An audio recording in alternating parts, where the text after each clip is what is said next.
The Locked On Podcast Network presents the NBA Big 3 in 30. The 3 biggest stories in the NBA from our local experts at the Locked On Podcast Network. We bring you the real story, why it matters, what's next, who wins the big game, and more, all in 30 minutes. The NBA Big 3 in 30 starts now with the biggest story in the NBA.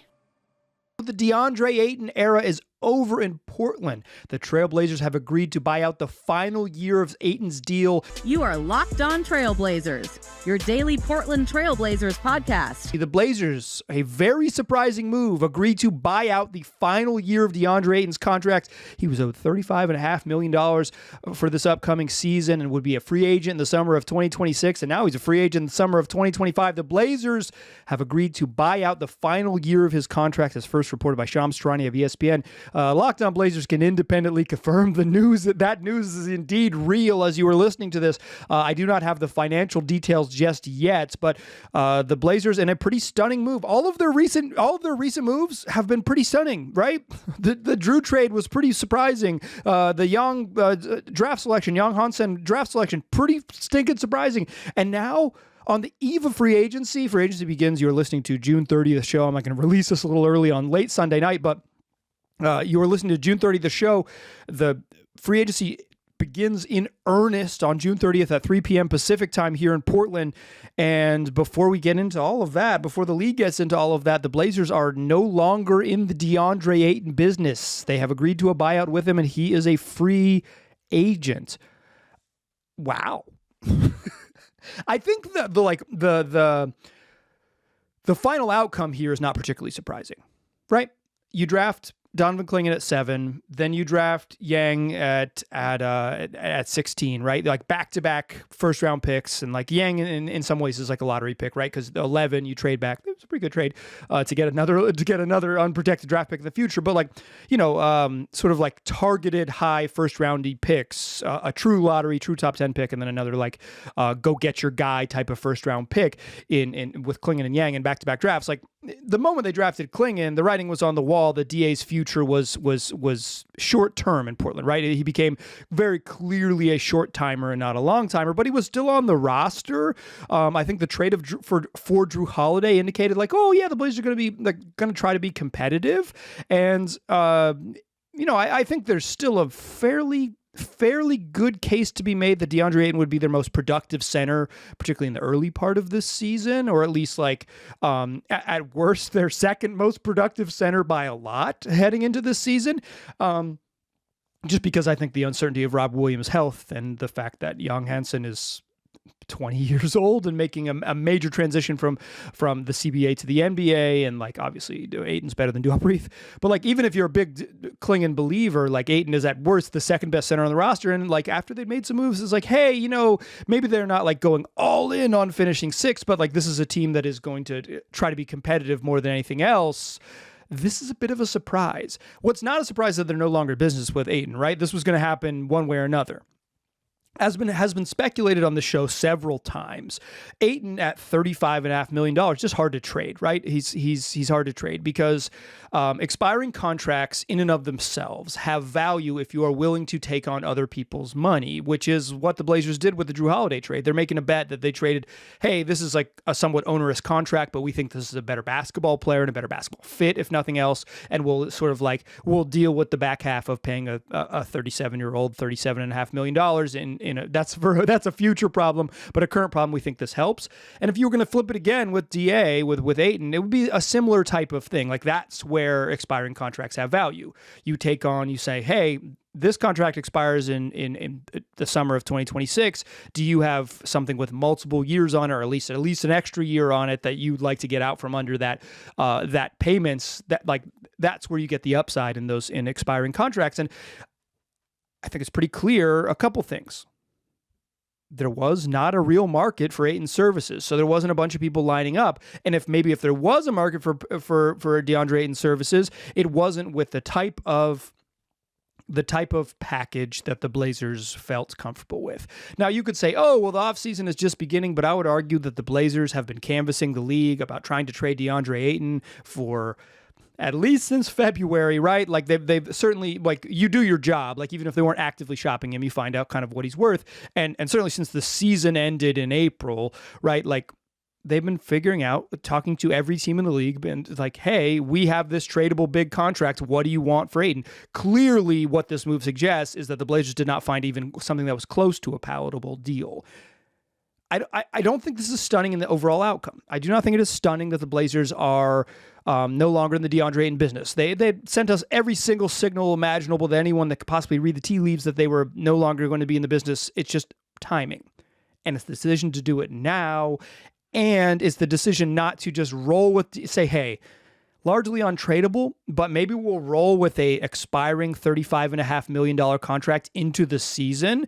And when other teams have injuries and have panic and have all of these things, or maybe a team all of a sudden sucks that they didn't think they were going to suck and they want to like get out from under some money, a $35 million expiring contract in February, again, if you're willing to take back future money, could have value. You could get paid, maybe, a couple firsts to take on some truly horrendous money, or at least get something of value for this big contract once teams like priorities or realities change. Like, that would be the value in holding on to Ayton.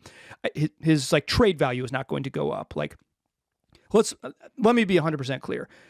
DeAndre Ayton played 2 years in Portland, arguably the two worst seasons of his career. And last year was maybe the worst year of his career. I know that it ended on a really high note, right? Like, he got going in January and the end of January and into February, and he played during the Blazers stretch where they won 10 of 11. He had 8 really good games during that stretch, no doubt about it. But if you look at his season on the whole, it was arguably the worst season of his entire career. Like, that stuff, I think but the Blazers watchers are like, it's easy for us because we watch the games very closely. Like, we can get acutely fixated on these like small moments where like, hey, he was really trending up. He was really rolling, but that's 8 games. That's 8 games out of a stretch. Over the course of 8 games out of, the full season, that's 10% of the year. That's just like not a big enough sample to say like, yeah, actually he was good. No, like on the whole, he was not very good. He played 95 games in 2 seasons. Like, health and availability was a big deal. He was pretty bad in year 1. He was pretty bad in year 2. He was worse by most statistical measurements in year 2 than in year 1. He struggled in Portland. He did. There were some moments. He had some moments. The end of his first season and the right before he got hurt in his second season, for sure, he had some moments, undeniable. And maybe in like a different situation, the Blazers could have brought him back at the very end of the year if they were chasing the playoffs. But that, as soon as he hurt his calf, there was no chance he comes back. And the Blazers have made the decisions behind him that like they've made they got a lot of centers, right? Like, when they drafted Young and like made that decision to like, this is our guy, we're going to go get him at 16, they end up with 5 centers. With Ayton and Klingon and Robert Williams and Duop Reith and Hansen Yang, or Young Hansen, like they just got a lot. They have a lot of players that basically play a single position. I know that some of you out there dream of like, this guy could play power forward. I was just like, they can't. Almost all of those dudes are like pure centers unless you have like the perfect right type of thing, or if like another version of Rob Williams in a perfect like shooting setting. But again, he doesn't have that complementary role next to him necessarily. He doesn't have the magic of Al Horford to play a double big lineup. So, like, you kind of knew that the Blazers were going to move off of Ayton. In fact, and the show that my most recent show, Friday's episode, I talked about, like, there could be some, if they don't find a trade suitor this summer, there's like incentive to certainly trade DeAndre Ayton up into the trade deadline in February of 2026. But some listeners, and I talked about this on the show, said, like, trading him and getting back like stuff you don't want is not necessarily valuable. Maybe the best value for Ayton is just letting him walk in the summer of 2026, like literally just letting his money like expire off the books and not taking anything back for him. And that's what the Blazers chose to do. Again, I think the timing and the decision, like doing this on the eve of free agency, doing this in June, doing this, like all of that is like, that is surprising. The overall outcome that the Blazers are no longer in the DeAndre Ayton business is not that surprising. The thing that remains to be seen, and I'm recording this just after 9 p.m. on Sunday evening, and I will obviously update you in the future when we get the details, but how much money did DeAndre Ayton give back? Because that's how buyouts work. Typically, guys give back somewhere between the prorated veteran minimum, right? Because DA says, well, I'm owed $35.5 million. And if I go out into the world, I can get whatever contract. I can get a minimum contract, and I'll still get the $35 million you owe me, or whatever it is, the $30 million you owe me, and then I'll get my minimum on the other side. So somewhere between, they give back their prorated veteran minimum, which is based on how many years you've been in the league. Or on some occasion, if players are very motivated to get out of their contracts, Kevin Love and Blake Griffin are examples of this. Players will give back more money. They'll give back significantly, like I think Blake Griffin gave back something like $13 or $14 million, which at the time was a record. It's just like, get me out of here. I do not want to play for the Detroit Pistons. Free Blake. And it was a historic amount of money to just sort of give back. $13 million is not a small amount of money, even for someone who makes $30 million. It's, 45%. It's a ton of money. So we will see what Ayton gives back, but you could conceivably stretch that the cap hit over several seasons, but that doesn't make any sense. The value of eating Ayton's money, the value of waiving Ayton, agreeing to a buyout with him, is that when you get to the summer of 2026, there is no future money on the books. You are done doing business with him.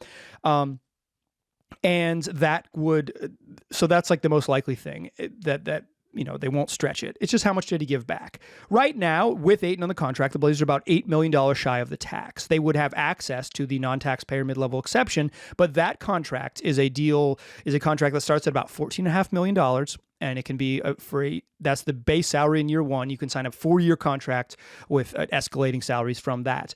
You would assume that they got him to like somewhere around $5 or $6 million to give that back, so they could have access to the entire taxpayer mid-level exception. Non-taxpayer mid-level exception. I would assume that's the amount of money he gave back, but we shall see.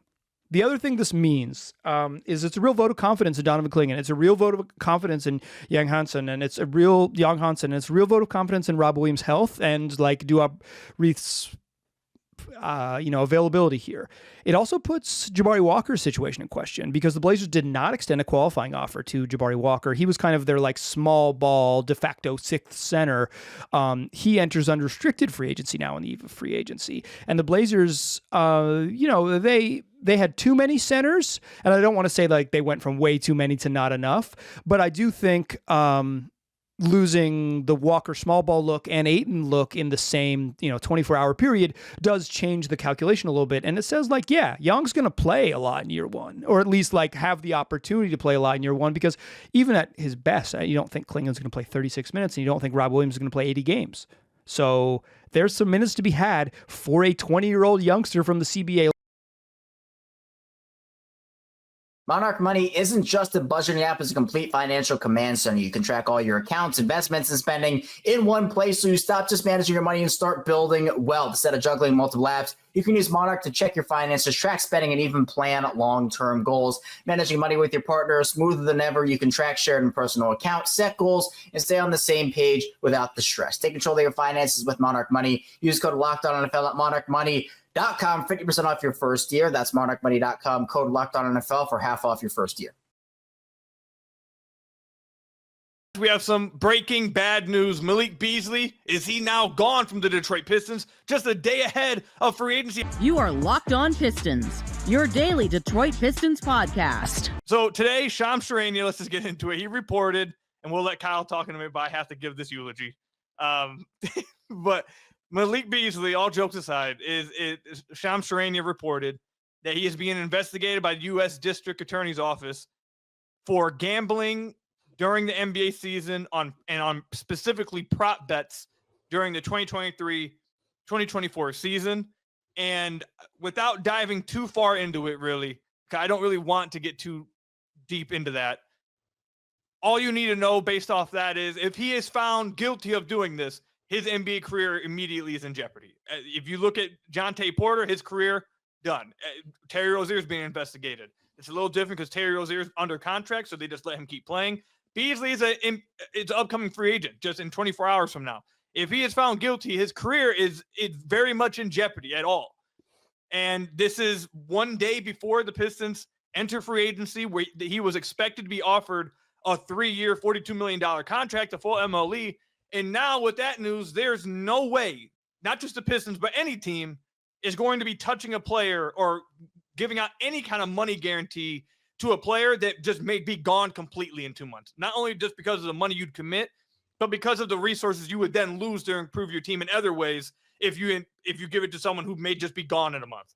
So the Pistons aren't going to touch him until this investigation is over.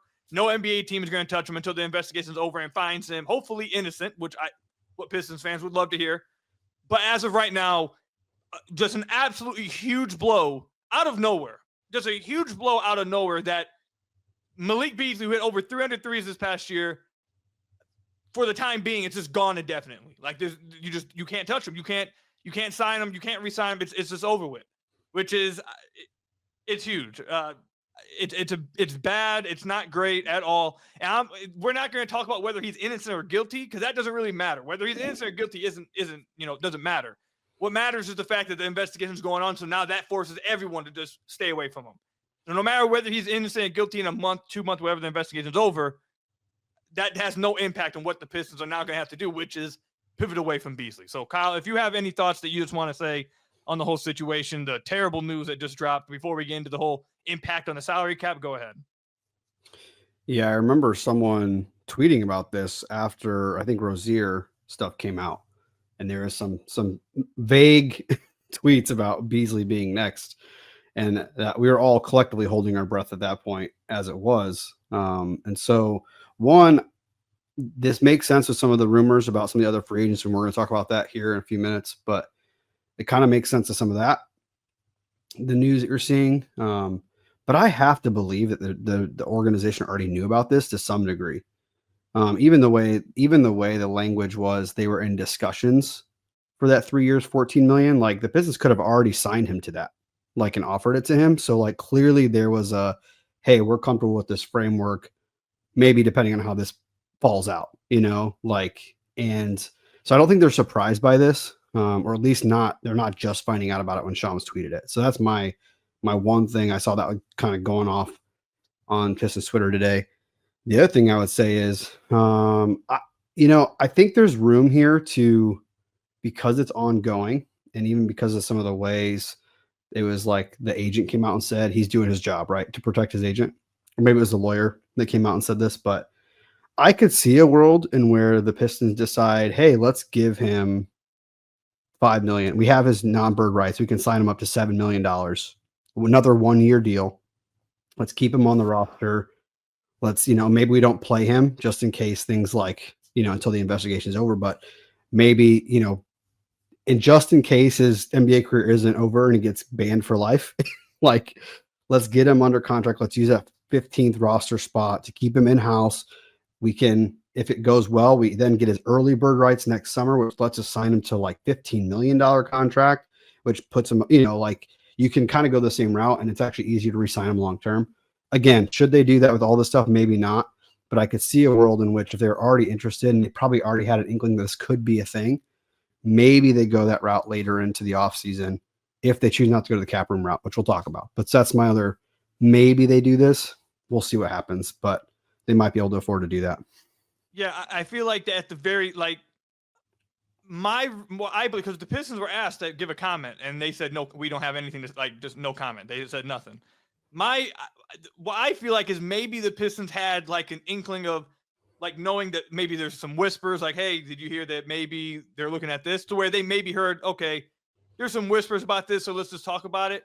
I don't feel like they expected it to be dropped today, like investigations actually happening. Like, I don't think they expected the bomb of, yeah, it's not just whispers, we're full on investigating, he might be gone. I don't know if they were but I do agree with you. They had to have at least heard like whispers of, hey, sounds like maybe there was something going on, like something like that. They have to know something. Right. But like you mentioned, that was something I was going to mention as well, is that I don't know if they do it now, but I do agree with you that maybe in like 2 months, if the investigation is over and, hopefully he's innocent for Pistons fans' sake, Pistons are like, okay, we'll bring you back in on this 1 year deal because now we've already used our assets. We'll bring you back in the 1 year deal, and we'll handle you handsomely next offseason. And we'll give you that long-term contract then, because by then everyone's cap space is gone. Everyone, no one has, no one's going to, the point is here, no one's going to invest any kind of commitment to a guy they think might be gone completely from the NBA in a month from now. So the best case scenario for Beasley is that when this investigation is over, he's innocent, and then he can sign a 1-year contract with somebody and then get paid again, long-term next offseason. But yeah. Well, just be clear, so I don't get jumped in the comments or on Twitter. I wasn't saying they should give him $7 million. No, yeah, right. They should, if they're going to do that, they give him a minimum to keep his rights so that next year they can pay him off the NBA average. And so that costs them basically nothing, because then if they sign him to a minimum, then it comes out that he's done. They just cut him. Doesn't hurt him at all.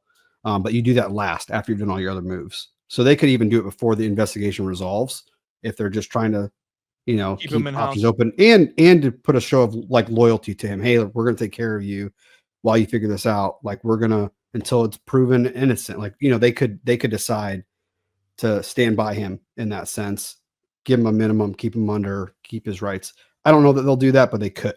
So that's all I'm saying.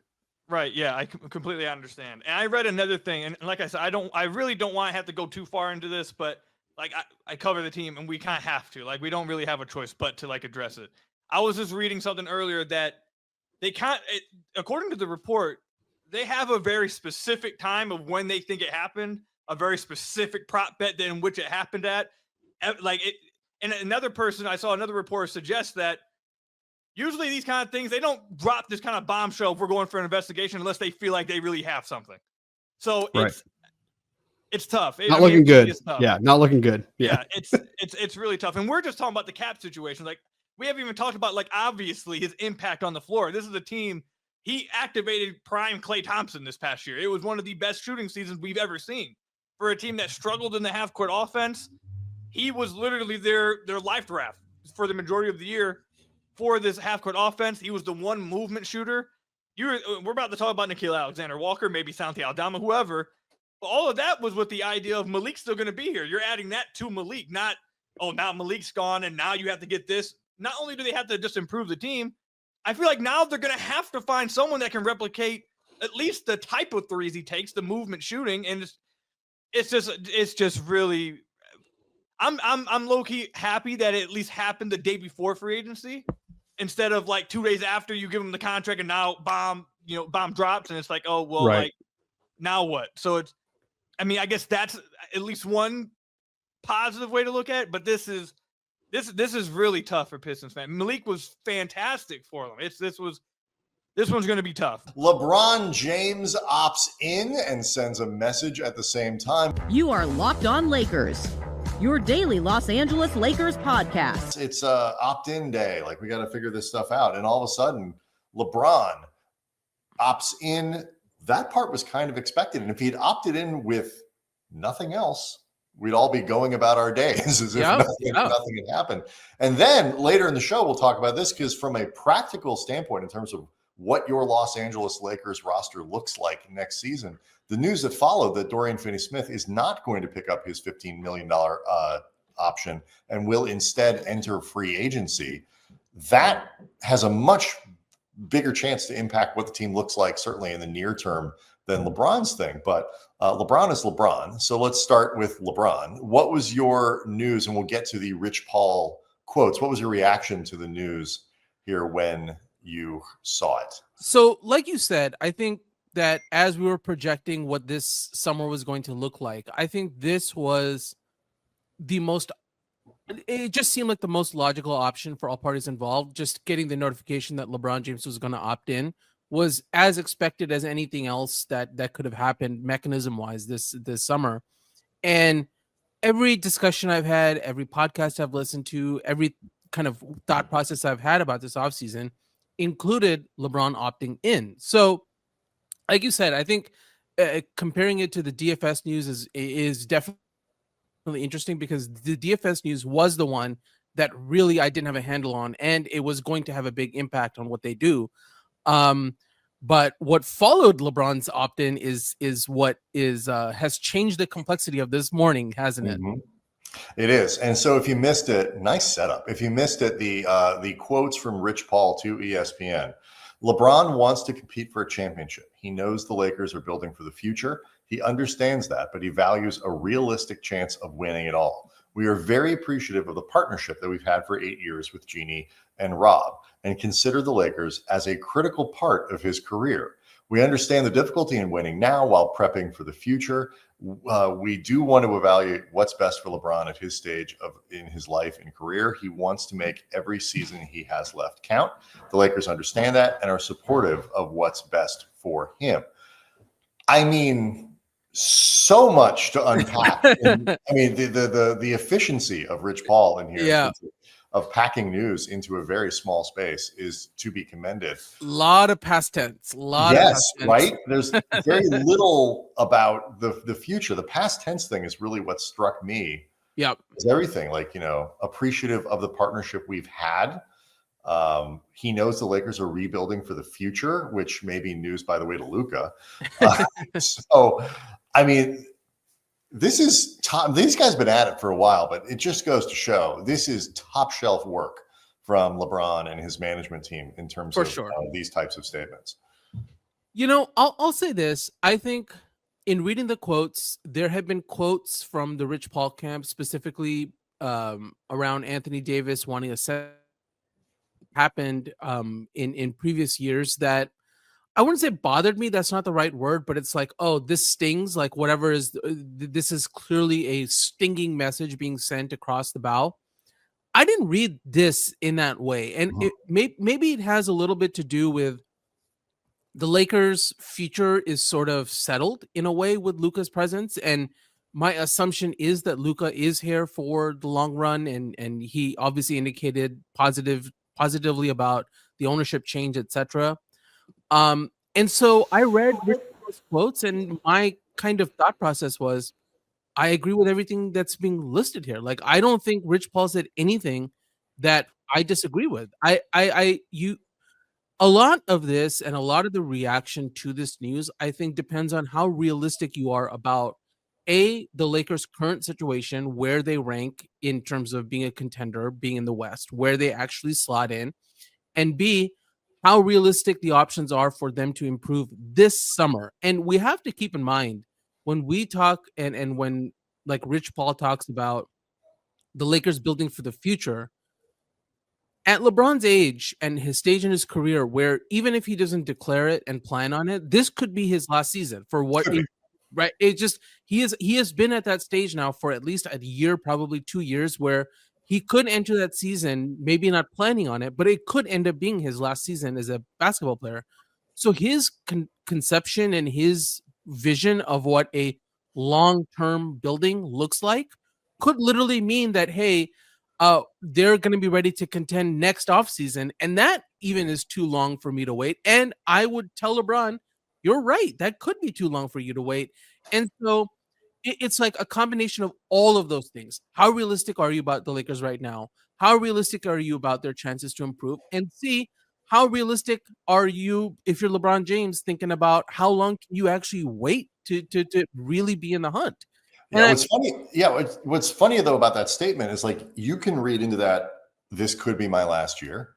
You can read into it, I could be here for 2 or 3 more years. Like there's so much ambiguity there. And what it, I think, absolutely does, and again, I don't think it's filled with animus, but what it certainly does is opens the possibility of more than ever, I think, not finishing my career in Los Angeles. Like that to me has always been until I see signs that he's going to go somewhere else, I'm just going to default to he's not going anywhere else. This is more along the lines of, I don't necessarily need to finish here. Now, I think the amount of places he can go is relatively limited. I think the amount of places he would go is relatively limited. About 85% of it is, maybe 90 would be Cleveland. And then I would say that about 7% is the Knicks, and then 3% the field. And I always say that because I think LeBron is very aware of what it looks like. He sees the KD discourse. He said, like, all these things of, like, being seen as somebody who's just hunting cities to win championships at this point. Cleveland checks the boxes of a place that is a natural. It makes 1,000% sense that he would want to finish in Cleveland. Yep. And they're actually pretty good. Whereas, like, if he starts just hopping around to, like, Orlando because they suddenly remade that, right. you're a mercenary at that point. I don't think he wants that. So I do grant your point about jumping around, and I think it's not a leap to the first question being after you see these Rich Paul quotes. It's like, okay, well then let's start actually thinking about, okay, a trade request. Okay, where to where? And so I agree that my mind went right there too. I'll disagree with your percentages though. Okay. So the Cleveland thing definitely is the number one option here for a lot of reasons. I think first and foremost, going to the East, if LeBron does want to leave, it would make only sense to do it to go to the East, because staying in the West, like other than a trade demand to OKC, it's a total crapshoot in the West at this point. Right. It's like leaving. Like my wife and I talk about it all the time. Like we'd love to own a house in LA. Like what city would you want? Let's move to San Francisco. That doesn't really solve right. Exactly. Doesn't solve the problem. Seattle doesn't solve the problem. Exactly. So I would say that is first and foremost. So the Cleveland, they are well into the second apron, I believe, and it makes trades a little bit difficult. Mm-hmm. But I will say, I grant your point about KD, and I've been on top. Like I think the way KD's career has panned out has been really disappointing. A player of his caliber should not be in any way even approaching being a journeyman, and that's where KD has landed. I will say though, the Knicks are really, really interesting, and they do have the salaries and mechanisms to make a pretty clean trade where it's like the Knicks won't be gutted, but the Lakers can also get some pieces that can help them and fit better with Luka. And I will say, like, the difference between KD and LeBron in a lot of these situations is if something like this were to happen, I can speak for myself as a Laker fan, but I think even the organization, this would be a handshake. Hey man, we had a great time. Thank you for everything. It would be a genuine, like, I'm telling you, my reaction to Rich Paul's quotes today were just to nod my head and say, yeah, this all tracks. Like, this makes sense to me.